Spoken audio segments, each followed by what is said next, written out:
Hello दोस्तों, नमस्कार। SM किसी चैनल में मैं आप सभी लोगों का दिल से बहुत बहुत स्वागत करता हूं।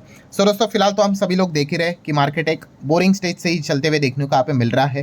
एंड आपको पता ही है, अनसर्टेनिटी के चलते कोई बड़ा मूवमेंट हम लोग को देखने को यहाँ पे नहीं मिल रहा है। अगर आ भी जाता है तो आप सभी लोगों को पता ही है, थोड़ी देर के लिए फिर मार्केट वापस नीचे आ जाता है। और इसके पीछे मल्टीपल रीजन हम सभी लोगों को पता ही है, बट मेन रीजन है यस, डोनाल्ड ट्रंप। सो इन्हीं चीज़ के चलते हर कोई यहाँ पे परेशान है। एंड फिलहाल अगर हम लोग यहाँ पे देखें तो एक और नई, अब कह सकते हो कि एक उम्मीद की किरण जनरेट होते हुए देखने को मिल चुकी है कि इंडिया एंड अमेरिका के बीच में वापस ट्रेड डील यहाँ पे हो सकती है। इससे रिलेटेड बातचीत यहाँ पे स्टार्ट होने से रिलेटेड खबरें हम लोग को देखने को मिल चुकी है। सो दोस्तों, इसी को लेकर एक बड़ी खबर मैं आप लोगों के सामने यहाँ पे रखना चाहूँगा। आपको ज़्यादा अब लंबा इंतजार करने की ज़रूरत नहीं है, कल ही यस दोस्तों, यहाँ पे मैं आप लोगों को बताना चाहूँगा कि टुमारो यहाँ पे आप ट्रेड डील से रिलेटेड कोई एक अच्छी खबर सुन सकते हो। हालांकि ट्रेड डील ऑफिशियली होगी ऐसी तो खबर नहीं आएगी, बट फिर भी कोई ना कोई एक अच्छा हिंट मिल सकता है। इससे रिलेटेड कल के दिन ही आप यहाँ पे एक अंदाज़ा ले सकते, कोई ना कोई खबर आ सकती है। ऐसा क्यों?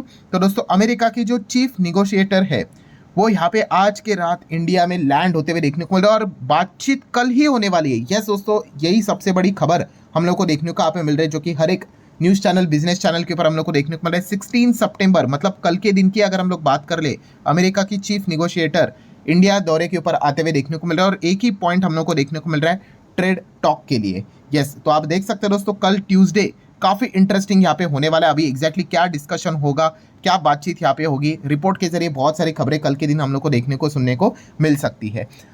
इसी बीच में ये व्यक्ति तो आप सभी लोगों को यहाँ पे पता ही होगा, ठीक है, पीटर नवैरो की अगर हम लोग यहाँ पे बात कर रहे हैं, ये पूरी तरीके से कोशिश कर रहे हैं कि इंडिया और अमेरिका की डील ब्रेक हो जाए, इंडिया और अमेरिका की ना बने। ऐसे ऐसे स्टेटमेंट ये बार बार यहाँ पे देते रहते। बीच में तो हम सभी लोगों ने देख लिया था, जात धर्म से रिलेटेड भी इन्होंने स्टेटमेंट्स यहाँ पे दिए थे, ठीक है। एंड बार बार इनके स्टेटमेंट्स यहाँ पे चलते रहते हैं। जैसे कि अगर हम लोग 4 दिन पहले की अगर बात कर ले तो सबसे पहले आप यहाँ पे देख सकते हो कि उन्होंने 4-5 दिन पहले ही, ठीक है, उन्होंने यहाँ पे ऐसा स्टेटमेंट दिया था कि वापस प्राइम मिनिस्टर मोदी जी और ट्रंप के बीच में कैसे फाइट यहाँ पे हो सके, इस प्रकार की ये बातें यहाँ पे करते रहते हैं। मतलब आप देख सकते हैं यहाँ पे उन्होंने 4 दिन पहले क्या बोला था कि टैरिफ महाराजा करके, ठीक है, इस प्रकार की बातें वो यहाँ पे करते रहते हैं। देन अगर हम लोग यहाँ पे, और ऑब्वियसली ये हमें वो कहने की कोशिश यहाँ पे कर रहे हैं। देन और कौन सा पॉइंट उन्होंने सामने रखा था कि अमेरिका को कोई यहाँ पे अनफेयर ट्रेड करने की जरूरत नहीं है इंडिया के साथ, ठीक है। मतलब वो ये कहने की कोशिश कर रहे हैं कि अमेरिका को कोई अपनी टर्म्स एंड कंडीशन मॉडिफाई करने की जरूरत नहीं है, जो चीज़ें जैसे है वैसे ही रखो, अगर इंडिया को करना है ट्रेड तो यहाँ पे कर लेंगे। इस प्रकार की चीज़ें वो सामने रख रहे हैं। और अभी की अगर हम लोग बात कर ले, जो है लेटेस्ट, अभी मतलब आज मंडे की अगर हम लोग बात कर ले, ठीक है, तो एक फ्रेश और अटैक वो यहाँ पे हमारे देश के ऊपर करते हुए देख, अटैक मतलब वर्बली अगर हम बात करें तो जैसे कि उन्होंने यहाँ पे एक स्टेटमेंट यहाँ पे दिया है कि New Delhi is coming to the table. मतलब वो इस प्रकार की चीज़ें दिखाने की कोशिश करें कि इंडिया यहाँ पे झुकते हुए देखने को मिल रहा है, हमें ज़रूरत है, हम टेबल के ऊपर यहाँ पे आ रहे हैं। इस प्रकार के वो रिमार्क यहाँ पे ट्रेड टॉक के पहले ही यहाँ पे करते हुए देखने को मिले, जो कि कल के दिन ट्यूसडे के दिन शेड्यूल यहाँ पे हुई है। सो मतलब उनका पूरा कोशिश चल रहा है कि डिस्टर्बेंस यहाँ पे क्रिएट किया जाए, कोई ना कोई यहाँ पे जिस चीज़ के चलते डील यहाँ पे टूट जाए या फिर बातचीत ना हो। यही पॉइंट्स हम लोग को देखने को मिल रहे हैं।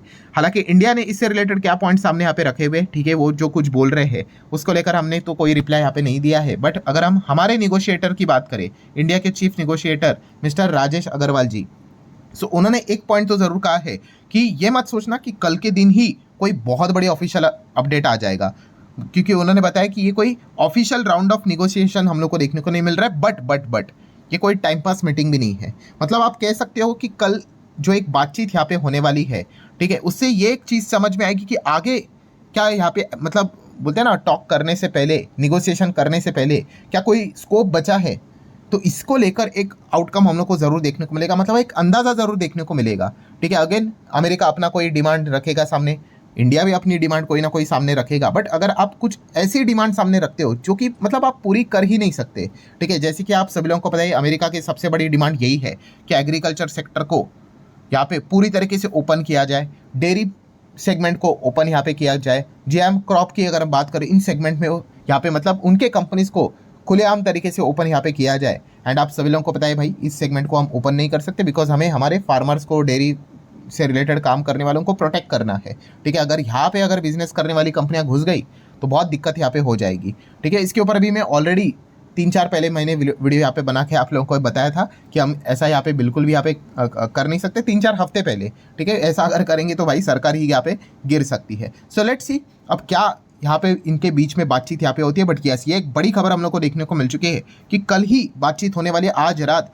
वो यहाँ पे लैंड करते हुए देखने को यहाँ पे मिलने वाली है। देन इसी के बीच में दोस्तों एक और अपडेट हमारे सामने आते हुए देखने को मिल रहा है, खबर देखने को यहाँ पे मिल रहा है, किसको लेकर, हमारे भारत देश का एक्सपोर्ट से रिलेटेड डेटा सामने आते हुए देखने को यहाँ पे मिल चुका है। कौन से मंथ का? ऑब्वियसली अगस्त मंथ का। अभी इसके पहले अगस्त ही था, सितंबर तो चल रहा है। सो आप यहाँ पे देख सकते हो 50% टैरिफ लगाने के बावजूद भी इंडिया का एक्सपोर्ट हम लोग को बढ़ते हुए देखने को यहाँ पे मिल चुका है। नो डाउट इसमें मल्टीपल फैक्टर है, फ्रंट लोडिंग की बात कर ले, जो सामान यहाँ पे बेचा होगा, वो सारी बातें जरूर देखने को मिल रही है, बट फिर भी हमें जंप देखने को यहाँ पे मिल रही है। सो एक्सपोर्ट आप देख सकते हैं अराउंड 9% नेट ईयरली बढ़ते हुए देखने को मिल रहा है, और इंपोर्ट जो बाहर से सामान हम मंगवाते हैं वो 7% तक गिरते हुए हम लोग को देखने को यहाँ पे मिल रहा है। बट ये सबसे इंपॉर्टेंट चीज़ कौन सी है कि इंडिया ने जो अमेरिका को एक्सपोर्ट किया है उसमें परफॉर्मेंस कैसा है। सो आप देख सकते हैं India export to America decline by 14% in August sequentially. So हम कह सकते हैं दोस्तों ये तो कॉमन सेंस वाली बात है, क्योंकि उन्होंने ही टैरिफ यहाँ पे लगाया है। सो सामान जो अमेरिका में जाएगा भाई वो काफ़ी ज़्यादा महंगा होगा, काफ़ी दिक्कत यहाँ पे हो सकती है, काफ़ी लोग तो सामान भेजेंगे ही नहीं। तो आप देख सकते हैं 14% तक गिरावट हम लोग को देखने को यहाँ पे मिल चुके हैं, और ये तो जस्ट शुरुआत है, ठीक है, आप सभी लोगों को यहाँ पे पता ही है। एंड उसी के साथ साथ अगर हम लोग बात करें कि ये डिक्लाइन होने के बावजूद भी आप देख सकते हैं टॉप एक्सपोर्टर का डेस्टिनेशन कौन है इंडिया गुड्स के लिए, अगर हम लोग यहाँ पे बात कर ले तो अमेरिका ही हम लोग को देखने को मिल रहा है। सो ऑब्वियसली आप सभी लोगों को पता है, अगर हम लोग हमारा ट्रेड का डेटा निकाले तो आप सभी लोगों को पता है मैक्सिमम कंट्री के साथ हमारा ट्रेड डेफिसिट ही देखने को मिल जाता है। आप देख सकते हैं एक चार्ट मैंने काफ़ी बार आपको दिखाया है, जहाँ पे आप देख सकते हैं लाल निशान ये चीज़ दर्शाता है कि हम उस कंट्री से ज़्यादा इंपोर्ट करवाते हैं और हमारे साइड से जो एक्सपोर्ट होता है वो काफ़ी कम होता है। आप देख सकते हो मैक्सिमम आपको लाल निशान देखने को मिलेगा, और हरा निशान काफ़ी गिने चुने और वो भी छोटे छोटे। एंड सबसे बड़ा हरा निशान कहाँ पे नज़र आता है, तो यस वो अल्टीमेटली अमेरिका में ही हम लोग को देखने को मिल जाता है। तो नो डाउट अमेरिका ही हमारे लिए सबसे बड़ा मार्केट है। एंड अगर यही मार्केट हमारे लिए अगर बंद तो नहीं कह सकते, बट अगर रेस्ट्रिक्टेड इतना ज़्यादा अगर हो गया तो फिर हम कह सकते दिक्कत तो यहाँ पे आएगी, ठीक है। तो इसीलिए हम देख सकते कि इतना ज़्यादा मतलब 14% यहाँ पे एक्सपोर्ट गिरने के बावजूद अमेरिका के हिसाब से बात करें सिर्फ, तो भी यहाँ पे लीडिंग कंट्री कौन सी है जिसको हम सबसे ज़्यादा गुड्स यहाँ पे एक्सपोर्ट करते हैं, वो अमेरिका ही है, ठीक है। तो ये जो सत्य है इसको भी हम लोग यहाँ पे नकार नहीं सकते। देन अगर हम लोग बात करें तो जैसे कि आपको बताई है कि ये जो टैरिफ का खेल है वो अगस्त मंथ से स्टार्ट हुआ। 25% जो टैरिफ हमारे सामान के ऊपर लगता था वो इफेक्ट हुआ 7 अगस्त से। एंड देन एडिशनल टैरिफ 25% जो उन्होंने लगाया रशिया के क्रूड ऑयल का बहाना देकर, वो 27 अगस्त से लागू यहाँ पे हुआ था। सो हम कह सकते हैं कि अगस्त मंथ में भी हमें प्रॉपर क्लैरिटी नहीं मिलेगी, मतलब एग्जैक्टली कितना इंपैक्ट हुआ है। यस, अब सितंबर जब खत्म होगा और जब अक्टूबर में सितंबर का डेटा आएगा तब हम लोगों को और क्लैरिटी मिलेगी कि एक्चुअल में कितना एक्सपोर्ट के ऊपर मतलब दिक्कत हम लोगों को यहाँ पे हुई है ओवरऑल, एंड अमेरिका में एक्सपोर्ट के ऊपर कितना दिक्कत यहाँ पे हुई है ओवरऑल। सो ये चीज़ भी नोट करने वाली ज़रूर रहेगी। देन अगर हम लोग यहाँ पे बात करें, नो डाउट अमेरिका के साथ साथ उसके बाद कौन से कंट्रीज़ है जहाँ पे इंडिया ज़्यादा एक्सपोर्ट यहाँ पे करती है एज अ टॉप डेस्टिनेशन भी आप कह सकते हो, जहाँ पे यूएई हम लोगों को देखने को मिल रहा है $3.24 बिलियन के आसपास।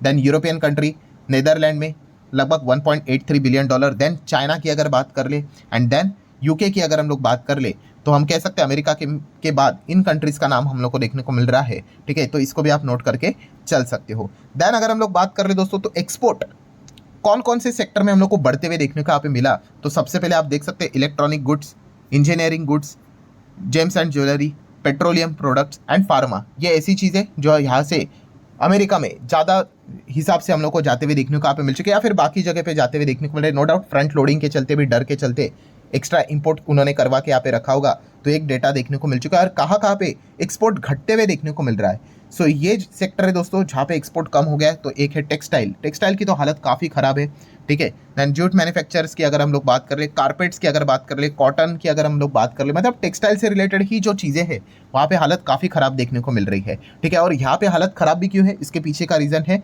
यस वहाँ के कंपनीज़ को बाकी देशों से रिप्लेसमेंट भी मिल रहा है, ठीक है। तो ये सबसे बड़ी दिक्कत है, ठीक है। जैसे कि आप सभी लोगों को पता है बीच में हम लोगों ने एक रिपोर्ट भी कवर की थी, टारगेट कंपनी की बात करें। टारगेट मतलब वहाँ की रिटेल कंपनी है, वॉलमार्ट है, अमेजॉन है, ठीक है। ऐसे बहुत सारी हम लोग को जो अपीयरेंस से रिलेटेड काम करने वाली जो कंपनियां हैं उन्होंने क्या कर दिया, इंडोनेशिया, बांग्लादेश उनके साथ टाइप करना स्टार्ट किया, क्योंकि वहाँ पे tariff hardly 10%, 15%, max to max 20% है, और हमारे साथ अगर ट्रेड करेंगे तो 50% महंगा कपड़ा वहाँ पे चला जाएगा। इनफैक्ट पुराने जो डील थे वो तक उन्होंने तोड़ दिए थे। तो इसलिए हम यहाँ पे कह सकते हैं कि इस सेगमेंट में हम लोग को एक्सपोर्ट में भी गिरावट देखने को यहाँ पे मिली है। इसको भी आप नोट करके चल सकते हो। अब व्हाट नेक्स्ट, तो ऑब्वियसली कल के दिन के ऊपर ही ध्यान यहाँ पे रखना पड़ेगा।